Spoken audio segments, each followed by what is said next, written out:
Hello everyone, welcome to Ace Online. So ఈ వీడియోలో మనం ఏప్రిల్ 8 నుంచి ఏప్రిల్ 20 వరకు ఉన్నటువంటి కరెంట్ అఫైర్స్ చూస్తాం. సో ఆల్రెడీ అంతకుముందు ఏప్రిల్ 1 నుంచి ఏప్రిల్ 7 వరకు ఉన్నటువంటి కరెంట్ అఫైర్స్ ఆల్రెడీ మనం చూసాం. Okay, so without wasting our time we can go for we will start the current affairs. And also May 2 రోజు ఏపీఎస్సీ టీఎస్పీఎస్సీకి సంబంధించిన గ్రూప్స్ అనేది బ్యాచ్ అనేది స్టార్ట్ అవుతుంది. సో ఎవరైనా సరే English medium APSC TSPSC groups కనుక జాయిన్ అవ్వాలనుకుంటే సో ఏస్ అబిట్స్ సూర్యలో కాంప్లెక్స్కి వచ్చేసి మీరు ఆఫ్లైన్ క్లాసెస్లో డెమోస్ అటెండ్ ఎవరైనా జాయిన్ అవ్వాలనుకుంటే జాయిన్ అవ్వచ్చు. మే 2 మర్చిపోకండి, కొత్త బ్యాచెస్ అనేటివి గ్రూప్స్కి సంబంధించిన కొత్త బ్యాచెస్ అనేటివి స్టార్ట్ అవుతున్నాయి. Okay right, world homeopathy day. So April 10 every year world homeopathy డేగా సెలబ్రేట్ చేసుకుంటాం. ఎందుకంటే సో అతని పేరు మీకు కనిపిస్తుంది ఇక్కడ, doctor Christian Friedrich Samuel. So Christian Friedrich సామ్యూల్ని జనరల్గా మనం ఫాదర్ ఆఫ్ హోమియోపతి అని పిలుస్తాం. ఎక్కువ మొత్తంలో హోమియోపతి కాంట్రిబ్యూషన్ చేశారు కాబట్టి సో అతని బర్త్డేనే ఎవ్రీ ఇయర్ మనము వరల్డ్ హోమియోపతి డేగా సెలబ్రేట్ చేయడం జరుగుతూ ఉంటుంది. అది కూడా వెరీ వెరీ ఇంపార్టెంట్. అట్లాగే so scientific convention on the world homeopathic day 2022 రోజు మనకి ఏప్రిల్ 10 నుంచి మనకి న్యూఢిల్లీలో జరిగింది. సో దీనిపైన థీమ్ అనేది so the scientific convention of the on world homeopathic day, that is the homeopathy and the people's choice for the wellness. నువ్వు homeopathy తీసుకుంటావా అలోపతి తీసుకుంటావా అది నీ ఇష్టము. దానికి సంబంధించి homeopathy and the people's choice అనే వెల్నెస్ థీమ్ తోటి మనకి హోమియోపతి కన్వెన్షన్ అనేది జరిగింది. అంటే దానికి ఒక సమ్మిట్ జరిగింది అనమాట, ఇక్కడ ఢిల్లీలో జరిగింది. ఈ రోజు ఏప్రిల్ 9 నుంచి 10 వరకు 2 రోజుల పాటు జరిగింది. మన ఎందుకు ఏప్రిల్ 10 రోజు ఎండ్ అయిపోయింది. ఈ రోజు వరల్డ్ హోమియోపతిక్ డే రోజు. ఓకేనా, సో కన్వెన్షన్ ఎక్కడ జరిగింది? ఢిల్లీలో జరిగింది. కన్వెన్షన్ యొక్క థీమ్ ఏంటిది? Homeopathy and people's choice for the wellness. So గుర్తుపట్టుకోవాలి April 10. Next national safe motherhood. మనకి మహాత్మా గాంధీ వైపు అందరికి తెలుసు కస్తూరిబా. సో కస్తూరిబా గాంధీ యొక్క బర్త్డేనే మనం ఇప్పుడు నేషనల్ సేఫ్ మదర్హుడ్ డేగా సెలబ్రేట్ చేసుకుంటాము. అది ఎప్పుడు April 11, 2022. That is the national safe motherhood day. That is the birth anniversary of the Kasturba Gandhi, Mahatma Gandhi's wife. So that is the national safe motherhood day. So ఇది కూడా కొంచెం ఇంపార్టెంటే, గుర్తుపెట్టుకోవడానికి ట్రై చేయాలి.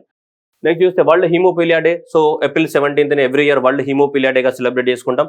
ఈ వరల్డ్ హీమోఫీలియా డే 1989లో ప్రారంభమైంది. దీన్ని వరల్డ్ హీమోఫీలియా డేని ప్రారంభించిన వాళ్ళు ఎవరంటే వీళ్ళు. So world haemophilia day, world federation of the homeopathy 1989. So world federation of the homeopathy haemophilia ఏదైతే ఉందో సో వీళ్ళు 1989లో స్టార్ట్ చేస్తారు. అప్పటి నుంచి ఏప్రిల్ 17 ఎవ్రీ ఇయర్ మనము సో వరల్డ్ హీమోఫీలియా డేగా సెలబ్రేట్ చేసుకున్నాం. హీమోఫీలియా అంటే కలర్ బ్లైండ్నెస్ ఉంటుంది కదా, దానికి సంబంధించింది. So right, so 33rd world haemophilia day. So ఈ సంవత్సరం యొక్క థీమ్ అయితే that is access for all and partnership and policy progressive engaging government. ఇంత పెద్దది ఉంది మనకి థీమ్ అనేది పెద్దగా గుర్తుపెట్టుకోవాల్సిన అవసరం లేదు. జస్ట్ ఇది గుర్తుపెట్టుకుంటే ఏంటి, యాక్సెస్ టు ఆల్ అని గుర్తుపెట్టుకున్నా సరిపోతుంది. ఎగ్జామ్ పర్పస్ లో చూసుకుంటే మనకి వరల్డ్ హీమోఫీలియా డే ఇప్పుడు April 17.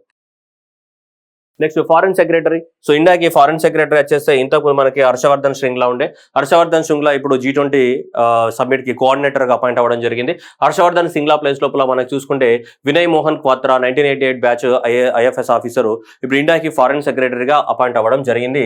This question is very important. ఎవరు? వినయ్ మోహన్ క్వాత్రా. సో వినయ్ మోహన్ క్వాత్రా సో మనకి ఈ ఫారెన్ సెక్రటరీగా అపాయింట్ అవ్వడం జరిగింది. హర్షవర్ధన్ శృంగ్లా ప్లేస్లో foreign secretary, new foreign secretary. Very important question. Next new UPSC chairman. So UPSC మీ అందరికీ తెలిసిందే, UPSC chairman that is doctor Manoj Soni. Doctor Manoj Soni is appointed as a new chairman of the union public service commission. Is tenure starts from the 27th June 2023 నుంచి అతను మన ఆ పదవిలోకి స్వీకరించడం జరుగుతుంటుంది. ఓకేనా, మనం గుర్తుపెట్టుకోవాలి, ఇంపార్టెంట్ క్వశ్చన్ ఇది. ఇది యూపీఎస్సీ న్యూ చైర్మన్ ఎవరు? మనోజ్ సోని. అండ్ నెక్స్ట్ వచ్చేసి ఇక్కడ Manoj Pandey. So is this Manoj Pandey? Manoj Pandey is appointed chief of the army staff. Army staff ఏదైతే ఉంటుందో వాళ్ళకి సంబంధించిన ఆర్గనైజేషన్ ఉంటుంది. సో ఇది చీఫ్ ఆఫ్ ద ఆర్మీ కాదు, chief of the army staff. So new chief of the army staff appoint చేయడం జరిగింది. ఎవరు? Manoj Pandey. So Manoj Pandey is appointed as a new chief of the army staff. New chief of the army staff గా appoint చేయడం జరిగింది. ఎవరిని? Manoj Pandey. That is the 29th chief of the army staff. ఎవరు? Manoj Mukund నవరానే. So ఈ will succeed the. So నవరాన్ ఎవరైతే ఉన్నారో అతని place లోపల ఇతను మనకి అపాయింట్ అవ్వడం జరిగింది. ఎవరు? Chief of the army staff గా మనకి ఎవరు? సో ఈ Manoj Pandey, new chief of the army staff. Next వచ్చేస్తే మనకి నవాజ్ షరీఫ్, పాకిస్తాన్ యొక్క ఫార్మర్ ప్రైమ్ మినిస్టర్. ఎవరు? నవాజ్ షరీఫ్. ఆ పాకిస్తాన్ యొక్క ఫార్మర్ ప్రైమ్ మినిస్టర్ యొక్క బ్రదర్ అయినటువంటి షహబాజ్ షరీఫ్. షహబాజ్ షరీఫ్ అనేది మనకి ప్రైమ్ మినిస్టర్ గా అపాయింట్ అవ్వడం జరిగింది. మీద నో కాన్ఫిడెన్స్ మోషన్ జరిగింది పాకిస్తాన్ నేషనల్ అసెంబ్లీలో. నో కాన్ఫిడెన్స్ మోషన్ లో చూసుకుంటే మనకి ఇమ్రాన్ ఖాన్, తెహ్రీక్ ఇన్సాఫ్, ఇమ్రాన్ ఖాన్ యొక్క పార్టీ అనేది నో కాన్ఫిడెన్స్ మోషన్ లో ఓడిపోయింది. ఓడిపోవడంతో దాంతో మళ్ళీ సో ఇతన్ని మనకి ప్రైమ్ మినిస్టర్ గా మిగిలిన వాళ్ళని ఎన్నుకోవడం జరిగింది. సో ఇతన్ని Shehbaz Sharif is appointed as a new Prime Minister of the Pakistan. That is the 23rd Prime Minister of the Pakistan గా అపాయింట్ అవ్వడం జరిగింది. ఈ belongs to the Pakistan Muslim league. Nawaz Sharif ఏదైతే ఉన్నారో నవాజ్ షరీఫ్ యొక్క పార్టీ అయినటువంటి పాకిస్తాన్ ముస్లిం లీగ్ ఏదైతే ఉందో ఆ పార్టీకి సంబంధించినటువంటి వ్యక్తి ఇతను. 3 సార్లు మనకి ఇతను ప్రైమ్ మినిస్టర్ కూడా పనిచేయడం జరిగింది పంజాబ్ స్టేట్ కి. Next the boy. సో ఈ బుక్ వచ్చేసి మనకి రాసిన వాళ్ళు ఎవరంటే, so the boy who wrote a constitution apply children of the world human rights. So doctor Ambedkar, B R Ambedkar గురించి childhood stories. The boy who wrote constitution అంటే ఎవరు? అంబేద్కర్. సో అంబేద్కర్ యొక్క చైల్డ్హుడ్ యొక్క మెమోరీస్ ఎవరైతే ఉంటాయో, అంబేద్కర్ యొక్క చైల్డ్హుడ్ యొక్క మెమోరీస్ అని ఇట్లా తీసుకొని ఒక బుక్ రాయడం జరిగింది. ఆ బుక్ రాసిన వాళ్ళు ఎవరు? రాజేష్ తల్వార్. రాజేష్ తల్వార్. సో రాజేష్ తల్వార్ అనే ఒక మన జర్నలిస్ట్ రాయడం జరిగింది ఈ బుక్ ని. ఏది? The boy who wrote the word constitution అనేది. సో అంబేద్కర్ యొక్క చైల్డ్హుడ్ మెమోరీస్ ఏవైతే ఉంటాయో వాటి గురించి బుక్ లో మెన్షన్ చేయడం జరిగింది. దేని గురించి? The boy who wrote the constitution అనే బుక్ ఎవరు? రాజేష్ తల్వార్. నెక్స్ట్ వచ్చేసి నైకా సిఇఓ. నైకా సిఇఓ పాల్గొని నాయర్. నైకా సిఇఓ పాల్గొని Nair. So EY entrepreneur of the year గా మనకి ఎలక్ట్ అవ్వడం జరిగింది. ఈవై అనేది ఏంటిది? ఒక ప్రొఫెషనల్ ఆర్గనైజేషన్. సో ఈవై అనేది ఏంటిది? ఒక కంపెనీ. ఆ కంపెనీ ఎవ్రీ ఇయర్ అవార్డ్స్ ఇస్తుంటది. EY entrepreneur of the year 2021 of the ఇండియాకి సంబంధించి మనకి నైకా షోరూమ్ కి సంబంధించినటువంటి ఎవరు? పాల్గొని నాయర్. సో ద పాల్గొని Nair wins the white EY entrepreneur of the year award 2021 ని విన్ అవ్వడం జరిగింది. అంతకుముందు కిరణ్ మజుందార్ షా, కిరణ్ బయోకాన్ యొక్క చైర్మన్ ఎవరైతే ఉన్నారో కిరణ్ మజుందార్ షా లాస్ట్ టైం గెలవడం జరిగింది. ఈ అవార్డుని విన్ అవ్వడం జరిగింది. ఈ సంవత్సరానికి గాను EY entrepreneur of the year అయితే మనకి ఎవరు? పాల్గొని నాయర్. నైకా షోరూమ్ యొక్క సిఇఓ పాల్గొని నాయర్. సో మనకి ఈవై ఎంటర్‌ప్రెన్యూర్ ఆఫ్ ద అవార్డుని ఇవ్వడం జరిగింది. That is the EY world entrepreneur of the year అవార్డుని. ఓకే, పాల్గొని నాయర్. నెక్స్ట్ వచ్చేసి మిశ్రా. ఏ మిశ్రా? ఇతను చూస్తే సరస్వతి సమ్మాన్ అవార్డు. సరస్వతి సమ్మాన్ అవార్డు అనేది మన భారతదేశంలో మనకి ఇండియన్ కాన్స్టిట్యూషన్ లో 8th షెడ్యూల్లో ఉన్నటువంటి లాంగ్వేజెస్ ఏవైతే ఉన్నాయో ఆ 8th షెడ్యూల్లో ఉన్నటువంటి లాంగ్వేజెస్ అన్నిటిలో కూడా రాసిన భాషలలో మంచిదానికి ఇవ్వడం జరుగుతుంది. ఇది సరస్వతి సమ్మాన్ అనేది. సో ఇది బిర్లా ఫౌండేషన్ అనేది స్టార్ట్ చేసింది మనకి 1991 నుంచి ఇది ఇవ్వడం జరుగుతుంది. దాదాపు 15 లక్షల క్రాస్ ప్రైజ్ అనేది ఉంటుంది. సో దీనికి సంబంధించి ఎవరిస్తారు? దీన్ని బిర్లా ఫౌండేషన్ వాళ్ళు ఇవ్వడం జరుగుతుంది ఎవ్రీ ఇయర్ దీన్ని. సో దీన్ని సరస్వతి సమ్మాన్. సో ఈ సరస్వతి సమ్మాన్ని మనకి రామ్ దర్శ్ మిశ్రా అనేది పర్సన్ కి ఈ ఇయర్ రావడం జరిగింది. మనకి ఉత్తరప్రదేశ్కి చెందిన ఇతను. సో రామ్ దాస్ మిశ్రా. సో రామ్ దాస్ మిశ్రా 1924లో బర్త్ చేశారు ఇక్కడ గోరఖ్పూర్ డిస్ట్రిక్ట్ ఆఫ్ ద ఉత్తరప్రదేశ్లో. ఆ తర్వాత professor of the department of the university of the ఢిల్లీలో, Hindu university of the department of ఢిల్లీలో పనిచేయడం జరిగింది. చాలా వరకు బుక్స్ రావడం జరిగింది ఇతను. అప్పుడెప్పుడో 1970లో రాసినటువంటి సో దిస్ ఈజ్ వాట్ మైతో యహా హూ అనే బుక్ కి మనకి సరస్వతి సమ్మాన్ అవార్డు అనేది రావడం జరిగింది. ఇది ఎవరిస్తారు? మనకి కేకే బిర్లా ఫౌండేషన్ వాళ్ళు 1991 నుంచి ఇస్తున్నారు. 15 lakhs కాస్ట్ ప్రైజ్ అనేది దీనికి ఇవ్వడం జరుగుతుంది, సరస్వతి సమ్మాన్ అవార్డు. సో ఈ సరస్వతి సమ్మాన్ అవార్డు అనేది ఈ సంవత్సరానికి కానీ 2021 కానీ సో రామ్ దర్శ్ మిశ్రాకి రావడం జరిగింది from the Uttar Pradesh state. Okay, A book కి మైతో యహా హూ అనే బుక్ కి రావడం జరిగింది. నెక్స్ట్ చూస్తే ఉదాన్. సో ఉదాన్ అనేది స్టాండ్స్ ఫర్ ఉడే దేశ్ హమ్ నాగరిక్. ఉదాన్ అంటే ఉడే దేశ్ హమ్ నాగరిక్. ఉడే దేశ్ అనేది హమ్ నాగరిక్ అనేది ఏంటిదంటే సో ఏవైతే అండర్ డెవలప్డ్ కానీ అన్డెవలప్డ్ ఎయిర్పోర్ట్స్ ఏవైతే ఉన్నాయో అన్డెవలప్డ్ ఎయిర్పోర్ట్స్ ఏవైతే ఉన్నాయో వాటిని డెవలప్మెంట్ చేసి అక్కడ కూడా సో ఏరోప్లేన్లో వచ్చేటట్టు ఉంటే కామన్ పీపుల్ కూడా ఏమవుతారు? ఏరోప్లేన్లో ట్రావెల్ అవ్వడానికి అవకాశం ఉంటుంది. ఆ ఉద్దేశం ఉంటుంది 2016లో స్టార్ట్ చేసినటువంటి స్కీమ్ ఇది. ఏది? ఉదాన్ అనే స్కీమ్. సో ఇది చాలా వరకు ఇప్పుడు వరకు 450+ ఎయిర్పోర్ట్స్ ని మన భారతదేశంలో మంచిగా బాగా డెవలప్మెంట్ చేసి అక్కడ ఎయిర్పోర్ట్స్ ని కూడా రన్ ఎయిర్పోర్ట్స్ ని బాగా డెవలప్మెంట్ చేసి చిన్నవి నాందేడ్ కానీ, షిరిడి కానీ, లేదంటే కడప కానీ ఇట్లాంటి చిన్న ఎయిర్పోర్ట్స్ ఏవైతే అలాంటి వాటిని బాగా డెవలప్ చేసి అక్కడ ఏరోప్లేన్స్ అనేది రన్ చేస్తూ ఉన్నారు ఈ స్కీమ్ కింద. దేని కింద? ఉదాన్ కింద. సో ఈ ఉదాన్ అనేది బాగా ఇంప్లిమెంట్ అయింది. 2016 సంవత్సరంలో స్టార్ట్ అయింది. అన్డెవలప్డ్ ఎయిర్పోర్ట్స్ ని సో డెవలప్మెంట్ చేస్తూ ఎక్కడెక్కడైతే ఏరోప్లేన్స్ ఫ్లై అవ్వడానికి రూట్స్ లేవో ఆ రూట్స్ లో ప్లేన్ నడపాలన్నమాట. దానికి సంబంధించిన స్కీమ్ ఇది 2016లో వచ్చింది. ఈ స్కీమ్ అనేది బాగా ఇంప్లిమెంట్ అయింది కాబట్టి దీనికి అవార్డు అనేది ఇవ్వడం జరిగింది. ఏ అవార్డు ఇచ్చారు దీనికి అంటే చూడండి, prime minister award for the award excellence in public administration. So ఇది ప్రైమ్ మినిస్టర్ అవార్డు అనేది 2006 సంవత్సరం నుంచి ఇస్తున్నారు మనకు. Prime minister award in excellence in public administration అనే అవార్డు అనేది 2000 సంవత్సరం నుంచి ఇస్తున్నారు. ఏ గవర్నమెంట్ ఏజెన్సీ అయినా సరే కరెక్ట్ గా వర్క్ చేస్తే ఆ గవర్నమెంట్ ఏజెన్సీకి ఇస్తారు ఈ అవార్డు అనేది. దేంట్లో? ఏ ఫీల్డ్ లోపల? పబ్లిక్ అడ్మినిస్ట్రేషన్ లో. దేంట్లో? పబ్లిక్ అడ్మినిస్ట్రేషన్ కి సంబంధించి. సో ఈ సంవత్సరానికి గాను మనకి ఉదాన్ స్కీమ్ ని ఇంప్లిమెంట్ చేసినందుకు గాను ministry of the civil aviation Udan scheme ఉంది కదా, ఈ ఉదాన్ స్కీమ్ కి మనకు ప్రైమ్ మినిస్టర్ ఎక్సలెన్స్ అవార్డు అనేది రావడం జరిగింది. ఓకే, నెక్స్ట్ వచ్చే జ్యోతిరాదిత్య సింధియా డోర్నియర్. సో ఇక్కడ కనిపిస్తుంది మనకి so DOR Dornier 228 air craft అనేది నడుస్తుంది. ఎయిర్ క్రాఫ్ట్ అంటే చిన్న ఒక ప్లేస్ నుంచి ఇంకో ప్లేస్కి ఎక్కడైతే హిల్ ఏరియాస్ ఉంటాయో ఆ హిల్ ఏరియాస్లో కనెక్టివిటీ పెంచడానికి కోసము మనకి భారతదేశంలో స్టార్ట్ అయినటువంటి ఫస్ట్ ఈ ఇండిజినియస్లీ మేడ్ డోర్నియర్ 228 ఫ్లైట్ అనేది మనకి రన్ అవ్వడం జరిగింది. మనకి అస్సాంలోని దిబ్రూగఢ్ నుంచి ఫాసిఘాట్ ఇన్ అరుణాచల్ ప్రదేశ్ వరకు ఇది ఫస్ట్ ఫ్లై అవ్వడం జరిగింది. ఇది డోర్నియర్ ఎయిర్ క్రాఫ్ట్ అనేది. దీన్నే మనము హిందుస్థాన్ ఎయిర్ క్రాఫ్ట్ అని కూడా పిలుస్తున్నాం. దీన్ని Dornier air craft, otherwise this is also known as what Hindustan air craft అనేది మొట్టమొదటిసారిగా సో ఈ జనాలు ఫ్లై అవ్వడానికి కోసం ఒక ప్లేస్ నుంచి ఇంకో ప్లేస్ కి మనకి ఫ్లై అవ్వడానికి డోర్నియర్ 228 ఎయిర్ క్రాఫ్ట్ ఏదైతుందో దాన్ని హిందుస్థాన్ ఎయిర్ క్రాఫ్ట్ అంటున్నాం.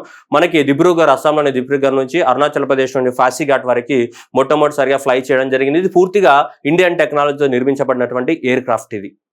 అందువలన దీన్ని హిందుస్థాన్ ఎయిర్ క్రాఫ్ట్ అని చెప్తున్నాం. So Dibrugarh to that Pasighat in Arunachal Pradesh లో మనకి జ్యోతిరాదిత్య సింధియా గారు లాంచ్ చేయడం జరిగింది డోర్నియర్ 228 ఎయిర్ క్రాఫ్ట్ వర్షన్ ని. ఓకే, సో ఏమన్నా Dornier 228 aircraft to connect the airports and the advanced level groundings of the India's north eastern state. ఎందుకంటే అక్కడ హిల్ ఏరియాస్ ఉంటాయి కాబట్టి, ఫారెస్ట్ ఏరియా కాబట్టి సరిగ్గా అన్ని ఫెసిలిటీస్ డెవలప్ కావు.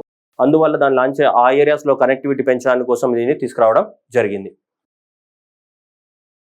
Next first community museum in India.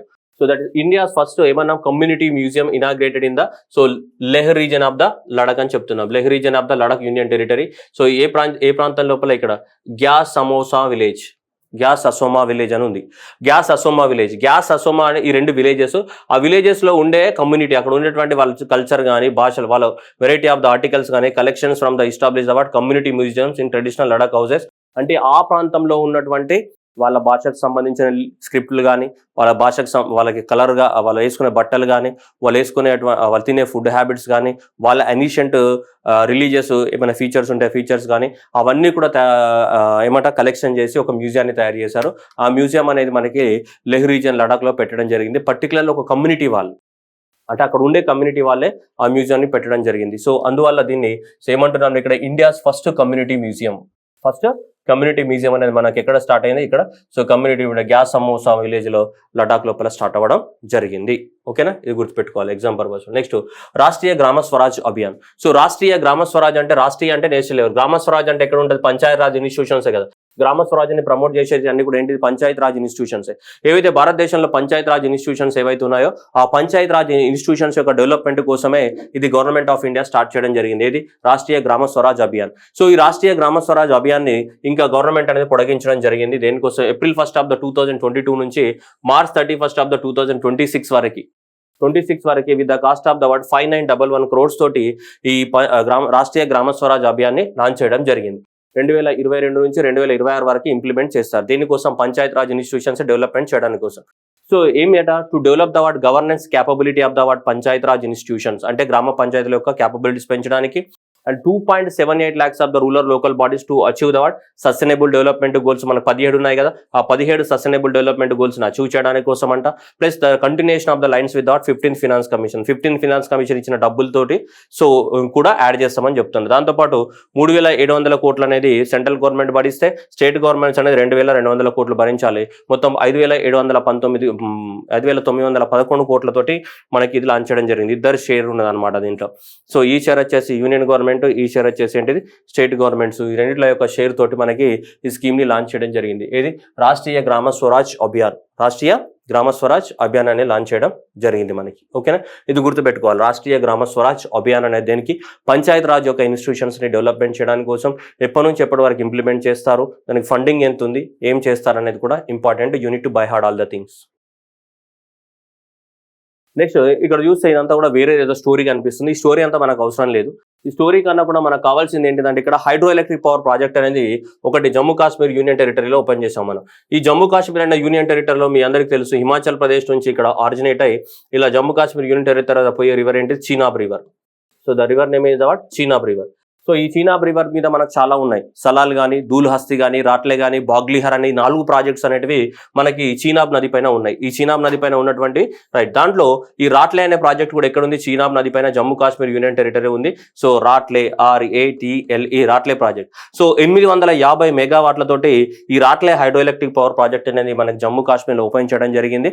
So అది ఏ నది పైన కన్స్ట్రక్ట్ చేయబడింది, చీనాబ్ నది పైన కన్స్ట్రక్ట్ చేయబడ్డది. ఇక్కడ మీకు కనిపిస్తుంది రాట్లే hydro electric power plant corporation limited. So 850 megawatts అనేది సో జమ్మూ కాశ్మీర్లో ఏ రివర్ పైన, చీనాబ్ రివర్ పైన కన్స్ట్రక్షన్ చేయడం జరిగింది. మీరు జాగ్రఫీలో కూడా చదువుకొని ఉంటారు, సో మీకు ఐడియా ఉంటుంది. చీనాబ్ రివర్ పైన ఏమేమి ఉంటాయమ్మా మనకు జమ్మూ కాశ్మీర్లో? చీనాబ్ రివర్ పైన ఉండేది ఏంటిది? ఒకటి సలాల్, రెండవది చీనాబ్ రివర్ పైన ఉండేది ఏంటిది? దూల్ హస్తి, మూడోది చీనాబ్ రివర్ పైన ఉండేది ఏంటిది? రాట్లే hydro electric power plant, and fourth వచ్చేసి బాగ్లీహర్. ఫోర్త్ వచ్చేసి ఏంటిది? బాగ్లీహర్. సో ఇవన్నీ కూడా మనకి 4 కూడా దేనిపైన? Hydro electric power plants. ఈ 4 హైడ్రో ఎలక్ట్రిక్ పవర్ ప్లాంట్స్ దేనిపైన? మనకి చీనాబ్ రివర్ పైన ఉన్నాయి. ఇక్కడ జమ్మూ కాశ్మీర్ రాష్ట్రం లోపల సలాల్, దూల్హస్తి, రాట్లే, బాగ్లీహర్. 850 మెగావాట్లతోటి ఈ సలాల్ అనేది మనకి ఓపెన్ అవ్వడం జరిగింది. Okay, next QS world university rankings.